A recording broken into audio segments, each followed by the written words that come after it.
কলাখাৰৰ সমূহ দৰ্শকক মই নমস্কাৰ জনাইছোঁ। শৈলান কাকতিয়ে আজি আমি বজালীৰ সন্তান বুলি নহয়, অসমৰ গৌৰৱ, অসমৰ সন্তান ডাক্তৰ সবেন ভৰালী ডাঙৰীয়াৰ লগত চিনাকি হ'ম।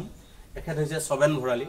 এই যে গাহৰি মৰিছে, আপুনি যেহেতু পশু চিকিৎসক এজন, মই সেইকাৰণে সেইটো লাইনত কথাটো ক'ব খুজিছোঁ। আমাৰ বহুত পশুপালক আছে যিয়ে গাহৰিক লৈ সপোন দেখিছিল, নিজৰ ঘৰখন চলোৱাৰ পৰিকল্পনা আছিল তেওঁলোকৰ, আৰু তেওঁলোকৰ এই পৰিকল্পনাটো হঠাতে এটা বিশেষ ধৰণৰ বেমাৰে আহি মানে এই কৰিছে।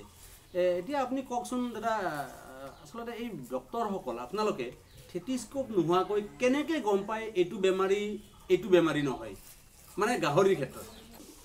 আচলতে গম পাওঁ যে এটা গঁৰালত হাজাৰ হাজাৰ গাহৰি থাকে, কিন্তু এতিয়া বৰ্তমান সময়ত অসম বুলি নহয়, ভাৰত বুলি নহয়, বিশ্বত যিটো ত্ৰাসৰ সৃষ্টি হৈছে কৰোণাৰ, এই কৰোণাৰ ক্ষেত্ৰত কৰোণা মানে বেমাৰে বহুত মানে মানুহ মাৰিলে, ক্ষতিসাধন কৰিছে, আৰু বহুত মানুহে হয়তো গাহৰিৰ খাদ্যত যোগান ধৰিব পৰা নাই।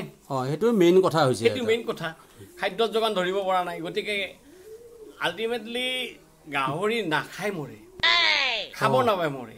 আচ্ছা আচ্ছা, মানে এতিয়া পালকে খাব নে গাহৰি খাব, সেইটো মেইন বস্তু।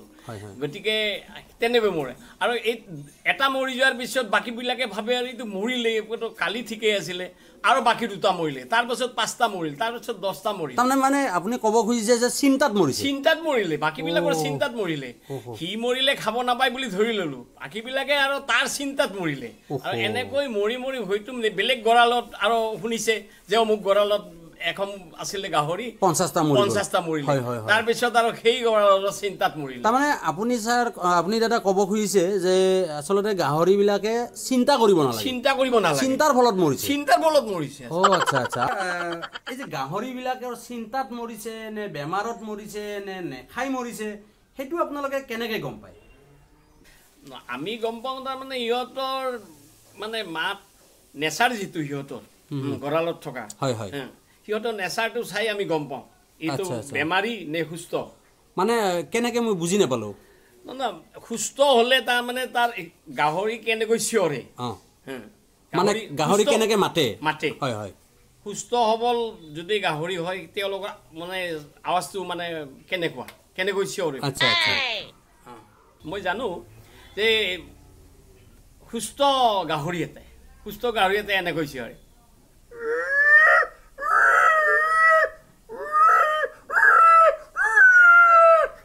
এইটো সুস্থ। আৰু অসুস্থ হ'লে কেনেকৈ? অসুস্থ হ'লে সেনেকৈ মাতিব আছে, কিন্তু ফিজিকেলি দুৰ্বল। আচ্ছা আচ্ছা, ধৰি লওক তেনেকৈ চিঞৰিব বিচাৰে। আচ্ছা,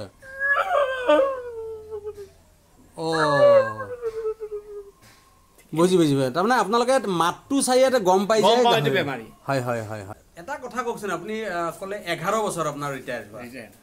এই 11 বছৰ আগতেতো আপুনি সেই সময়ত ভাৰতবৰ্ষত স্বাইন ফ্লু নে বাৰ্ড ফ্লু আহিছিলে, সেই একে কথাই আছিল নে? নাই, একে কথাই। তেতিয়াও তাৰমানে স্বাইন ফ্লু বাৰ্ড ফ্লু যেতিয়া আহিছিলে তেতিয়া সেই একে কথাই আছিলে। সিহঁতৰ যিবিলাক গঁৰালত থকা যদি এটাৰ কিবাকৈ হৈ যায় বাৰ্ড ফ্লু, তেতিয়া বাকীবিলাক মৰিব, আৰু সেই যিটো আৰম্ভণি সেইটো তাৰমানে তাহাঁতৰ চেহেৰাটো দেখি আৰু সিহঁতে যেতিয়া চিঞৰিব সেইটো দেখি গম পাওঁ। আচ্ছা, তেওঁলোকৰ কেনেকুৱা চিঞৰ আছিল? সুস্থ হ'লে সি চিঞৰিব এনেকৈ। কওকচোন, দেখাই দিয়ক, মানে শুনাই দিয়ক।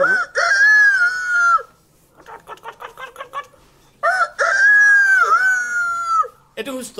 আচ্ছা আচ্ছা আচ্ছা, আৰু যে এটা বেলেগ ধৰণৰ মুৰ্গীৰ মাতো এটা আছে, বেলেগ নহয়, এনেকুৱা কিবা আছে, সেইটো মাইকীবিলাকে তেনেকৈ কণীটো পাৰি দিয়াৰ পিছত তেনেকৈ চিঞৰে। কেনেকৈ দিয়ে এইটো?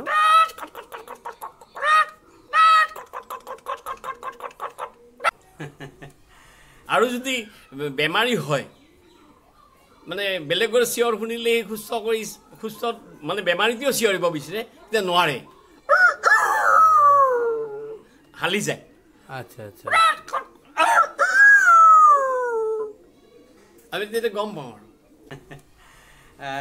দাদা আপুনি তো যথেষ্ট গান লিখিছে গান পেৰডি গীত লিখিছে গতিকে মই ভাবো আপুনি আমাৰ কলাকাৰৰ দৰ্শকক কিছু কিছু মানে দুই এক ফাঁকি হলেও আপোনাৰ ৰচনাৰে আপোনাৰ গান দুটা যদি আপুনি শুনাই দিয়ে গাবই লাগিব আচলতে গান মোৰ प्यार का तोहफा तेरा बना ही जीवन मेरा खार खुआ অসমীয়া জলা খুয়া সরর মিয়া মশলা খুয়া বঙ্গ দেখর বঙালী গাখীৰ খায় নেপালৰ নেপালী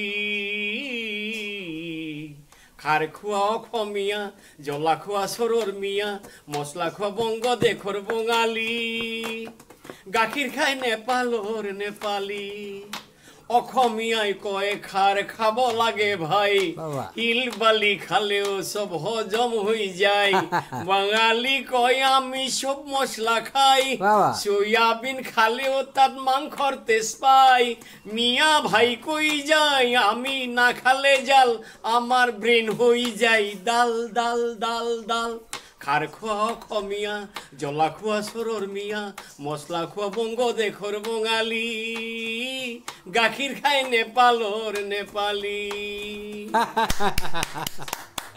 বঢ়িয়া বঢ়িয়া বঢ়িয়া বঢ়িয়া খুব ভাল লাগিলে দাদা আপোনাৰ এটা গান আছিল মই আগতে শুনিছিলোঁ ক'ৰবাত কৰাত কৰোঁ চৰকাৰী এনেকুৱা কিবা কৰাত কৰোঁ চৰকাৰী চাকৰি तुम तो ठहर परदेसी साथ की निभाओगे स्कूल कॉलेज हल सरकारी दरमहा নাই বহুমা ধরি দরমহা নাই বহুমা হল বহু লোকর মাটি বেচা গল তাকে দেখি তাকে দেখি চিন্তা করু মই নহল কিয় কলা বেপাৰী এনেকুৱা আছিল আচ্ছা দাদা আপুনি আমাৰ শ্ৰদ্ধাৰ সন্মানীয় ছাৰ বজালী মহাবিদ্যালয়ৰ উদ্ভিদ বিজ্ঞান বিভাগৰ প্ৰবক্তা আছিল তেখেত অনন্ত মোহন তেখেত হয় হয় তেখেত ঢুকাইছে আজি 2 বছৰ হৈ গ'ল তেখেতে লিখা এটা গান আপুনি গাইছিল মই একবাৰ প্ৰগ্ৰামত শুনিছিলোঁ